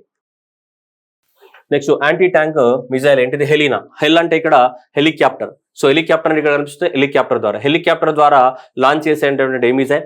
నాగ్ మిజైల్. అందుకోసం హెలీనా అన్నారు. That is the helicopter version of the Nag missile name అని పిలుస్తున్నాం, Helina. So what is this Helina speciality? This is the anti tank guided missile. ఏవైనా ట్యాంక్స్ ఉంటే ట్యాంక్స్ పైన మనం ఫైర్ చేయడానికి ఉన్నటువంటి version. So that is the helicopter version of the what third generation anti guided missile. So Helina weighs of the 45 kg and length is the what 7.9 inches అనే diameter లో ఉంటుంది. ఇది DRDO హైదరాబాద్ వాళ్ళు దీన్ని తయారు చేయడం జరిగింది. దేన్ని? సో ఈ యాంటీ ట్యాంక్ గైడెడ్ మిజైల్ దాని పేరు ఏంటిది? Helena. So Helena is nothing but Nag missile అన్నమాట. హెలీనాలో ఏ మిజైల్ ఉంటుంది? నాగ్ మిజైల్ అనేది ఉంటుంది. సో ఈ నాగ్ మిజైల్ ని దేని ద్వారా లాంచ్ చేస్తాం? మనం హెలికాప్టర్ ద్వారా లాంచ్ చేస్తాం. అందుకోసం దీని పేరు ఏం పెట్టారు? హెలీనా అని పేరు పెట్టడం జరిగింది దానికి సంబంధించి. ఓకేనా. That is helicopter version of the Nag missile. What is the Nag missile? Nag missile is the anti tank guided missile. Tanks ని లేపేస్తుంది. నెక్స్ట్ పినాకా. సో పినాకా అనేది కూడా మన వాళ్ళు ఇక్కడ ఫోక్రాన్ ఫైరింగ్ రేంజ్ లో టెస్ట్ చేయడం జరిగింది. ఇండియన్ ఆర్మీ వాళ్ళు పినాకా మిజైల్ ని టెస్ట్ చేయడం జరిగింది. What is the Pinaka missile? Pinaka is the చూడండి Pinaka area denial munitions rocket system. దీని యొక్క స్పెషాలిటీ ఏంటిదంటే ఇది పినాకా ఏరియా డినైల్ మ్యూనిషన్స్. అంటే అది డిఫెన్స్ లాంగ్వేజ్ లో వేరే వాళ్ళు ఎవరైనా మనం పైకి వెపన్స్ అనేది ప్రయోగిస్తే ఆ వెపన్స్ ని ఆ ఏరియాలోకి రాకుండా ఇది ఇమీడియట్ గా ఏం చేస్తుంది? ఫైర్ చేయడం జరుగుతుంటది. సో అలాంటిది DRDO ప్లస్ ఇండియన్ ఆర్మీ వాళ్ళు ఇద్దరు కలిసిదండి టెస్ట్ చేయడం జరిగింది రాజస్థాన్ రేంజ్ ఫైర్ రేంజెస్ లో. That is Pinaka is the area denial munition system. Pinaka. China అనేది successfully launch earth observation satellite. భూమిపైన ఉన్నటువంటి ఇమేజెస్ కానీ ఇవన్నిటిని తీయడానికి కోసం ఎర్త్ అబ్జర్వేషన్ శాటిలైట్ ని మనకి చైనా అనేది లాంచ్ చేయడం జరిగింది. దాని పేరు ఏంటిది? గౌఫెన్ 303 అనేది లాంచ్ చేయడం జరిగింది. సో సింపుల్ గా ఇవి ఎవరు లాంచ్ చేశారని అడుగుతారు. అంతే సింపుల్ గా చైనా దేశం లాంచ్ చేసింది. అది ఏం satellite? Earth observation satellite. Next కనుక చూసుకుంటే Pakistan successfully conducted test flight of the ballistic missile Shaheen 3 అనేది మనకి 2725 kilometers ఆఫ్ ద రేంజ్ వరకు ఉంది. మనకి ఇక్కడ ఉంది కదా. సో ఇది పాకిస్తాన్. సో ఈ పాకిస్తాన్ నుంచి ఎక్కడో మనకి అండమాన్ నికోబార్ ఐలాండ్స్ ఉన్నాయి. ఈ అండమాన్ నికోబార్ ఐలాండ్స్ ని కూడా టార్గెట్ చేయొచ్చు అంట. దీని ద్వారా దాదాపు అది 2750 kilometers ఆఫ్ ద రేంజ్ ఉంది దానికి. సో ఇక్కడ పాకిస్తాన్ నుంచి మనకి అండమాన్ నికోబార్ ఐలాండ్స్ మీద కూడా అటాక్ చేయడానికి అవకాశం ఉంది అలాంటి షాహీన్ మిజైల్. సో ఈ షాహీన్ మిజైల్ ని మనకి టెస్ట్ చేయడం జరిగింది. ఎవరు? Pakistan army conducted the what successful test flight of the what Shaheen missile. So దాని యొక్క ఎంత 2750 kilometers ఆఫ్ ద రేంజ్ ఉంది దేనికి? ఈ షాహీన్ మిజైల్. సో ఈ షాహీన్ మిజైల్ ఏదైతే ఉందో దీనికి 25 kilometers ఆఫ్ ద రేంజ్ అనేది. So these missile was first time tested in the what 2015. Okay. Next SpaceX launch the what first all private mission. ఈ SpaceX అనేది ఫస్ట్ ప్రైవేట్ ఏమన్నాడు? First all private mission to space station. అందరు private వాళ్ళు ఎవరైతే ఉన్నారో ఆ private వాళ్ళందరికీ అందరు ప్రైవేట్ వాళ్ళు వెళ్ళడం జరిగింది అనమాట. జనరల్గా నాసా అంటే గవర్నమెంట్ ఏజెన్సీ, ఇస్రో అంటే గవర్నమెంట్ ఏజెన్సీ, వీళ్ళందరూ వెళ్తుంటారు కదా పైకి. అలా కాకుండా అందరు ప్రైవేట్ పర్సన్స్ వెళ్ళడం జరిగింది. అంటే ఏ గవర్నమెంట్తో సంబంధం లేని వాళ్ళు. That is the space X successfully launched the what Axiom 1 to the what International Space Station. It is a joint mission of the what NASA and the Space Administration and Axiom Space and ముగ్గురు కలిసి రావడం జరిగింది. This is the first ever all private space flight transported the astronauts to the ISS. This is also first commercial mission to the what ISS. Indian international space station ఎవరు యాక్సియోమ్ వాళ్ళు. దాంట్లో వెళ్ళిన వాళ్ళు వీళ్ళందరూ కూడా వెళ్ళడం జరిగింది. లారీ కార్నర్ కానీ, నెక్స్ట్ ఇస్టాన్ స్టిబే కానీ, అండ్ మార్క్ పాతి కానీ, అలాంగ్ విత్ ద మనకి యాక్సియోమ్ వైస్ ప్రెసిడెంట్ మైకెల్ లోపెస్ కానీ, వీళ్ళందరూ కూడా వీళ్ళు వెళ్ళడం జరిగింది. దీంట్లోకి ఈ 4 ఆస్ట్రోనాట్స్ అనేది మనకి వెళ్ళడం జరిగింది. ఇదంతా కూడా ఏంటి ఫస్ట్ ప్రైవేట్ ఫ్లైట్ అన్నమాట. స్పేస్ ఎక్స్ అనే ఆర్గనైజేషన్, ఎల్ఆర్ ముస్క్ సంబంధించినటువంటి ఈ స్పేస్ ఎక్స్ ఆర్గనైజేషన్ అనేది ఫస్ట్ ఫ్లైట్ ని లాంచ్ చేసింది. దాంట్లో అందరూ కూడా ప్రైవేట్ ఆస్ట్రోనాట్స్ వెళ్ళడం జరిగింది. ఓకేనా, ఫస్ట్ ప్రైవేట్ ఫ్లైట్ అనమాట ఇది. కంప్లీట్ గా ఫస్ట్ ప్రైవేట్ స్పేస్ ఫ్లైట్ అంటే ఇంటర్నేషనల్ స్పేస్ స్టేషన్కి వెళ్ళినటువంటి అందరూ కూడా ఆస్ట్రోనాట్స్ ఎవరైతే ఉన్నారో ఈ ఆస్ట్రోనాట్స్ అందరూ కూడా ప్రైవేట్ పర్సన్సే. అందుకోసమే దీని పేరు ఏం పెట్టినారో ఆల్ ప్రైవేట్ స్పేస్ ఫ్లైట్ అని పెట్టడం జరిగింది మనకి. So launched Axiom 1 to the ఇది. Okay, successfully launch. దాని పేరు ఏంటిది, ఆ స్పేస్ ఫ్లైట్ పేరు ఏంటిది, Axiom 1. Next Trishakti conduct the what ex Kripan Shakti at the Siliguri Teesta. West Bengal ఉన్న సిలిగురి తీస్తా ఉంది కదా, వెస్ట్ బెంగాల్లో ఉంది ఏది సిలిగురి. సో ఈ సిలిగురి అనేది ఏదైతే వెస్ట్ బెంగాల్లో ఉందో అక్కడ మనకి ఇండియన్ ఆర్మీ వాళ్ళు ఏం చేశారంటే ఈ ఏమంటాం మనం ప్రాక్టీస్ చేయడం జరిగింది. దేనికి సంబంధించి వాళ్ళ రకరకాల ఆయుధాలు ఉంటాయి కదా. So that is army troops and simulated the enemy airborne డ్రిల్స్కి సంబంధించినటువంటి దాని గురించి ప్రాక్టీస్ చేయడం జరిగింది. అంటే పైనుంచి ఎవరైనా మిసైల్స్ ఫైర్ చేసినప్పుడు వాళ్ళు ఎదుర్కోవాలని. సో కాబట్టి దాని పేరేంటిది ఎక్సర్సైజ్ కృపాన్ శక్తి అనేది వెస్ట్ బెంగాల్లో జరిగింది. మన ఆర్మీ వాళ్ళు జస్ట్ ఎవరైనా ఎయిర్లో నుంచి ఏమన్నా మన పైన అటాక్ చేస్తే వాటిని ఎలా ఎదుర్కోవాలన్న దానికి సంబంధించి ప్రాక్టీస్ చేయడం జరిగింది. ఆ ప్రాక్టీస్ చేసి దాని పేరేంటిది ఎక్సర్సైజ్ కృపాన్ శక్తి అనేది ప్రాక్టీస్ చేయడం జరిగింది. ఓకేనా. సో ఇవి ఏప్రిల్ 9 నుంచి 20 వరకు ఉన్నటువంటి కరెంట్ అఫైర్స్. మిగిలిన కరెంట్ అఫైర్స్ తోటి మళ్ళీ నెక్స్ట్ వీడియోలో కలుద్దాం. అంతవరకు అందరికీ so all the best and thank you everyone.